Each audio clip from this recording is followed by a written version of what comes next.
short and simple. The boy cries, "Help, there's a wolf." And he does this multiple times. The people come to his rescue thinking that there's a wolf, that he's in danger, just to find out there actually isn't a wolf. But when there actually is a wolf, they no longer can tolerate his cry for help because they don't believe him. The boy ends up getting devoured by the wolf because the people ignore him. Well, this story relates to my personal experience I had at the San Diego Zoo. As I remember, it was about 10 years ago on a warm summer day in the year 2003. My friend David was visiting San Diego with his parents. I have to point out that his parents were not his biological parents. He was adopted as a baby. You would expect that David would appreciate everything his parents did for him. However, he was very rebellious against them. While we were at the zoo, he could not tolerate staying in one place for more than 5 minutes at a time. He was diagnosed with ADHD at a young age.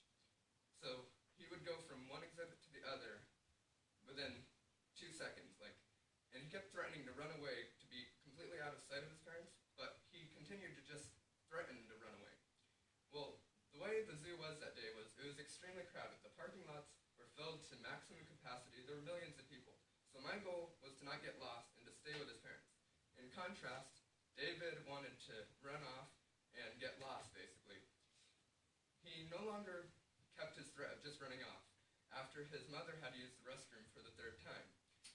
He actually bolted off out of the gate of the zoo and went into the parking lot. I had to run after him. And this brings me to my term mindfulness from Floyd's book, Communication Matters.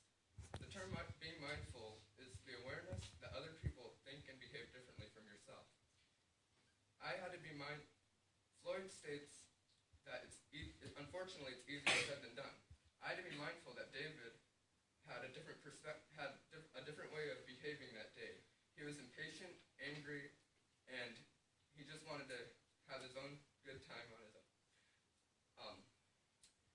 So since I realized that we were in trouble being lost as kids out in the middle of the parking lot, and we had no cell phones to contact his parents, I had to convince David, using my communication skills, that it was a stupid idea to run off and get lost. So we contacted a zoo employee to get back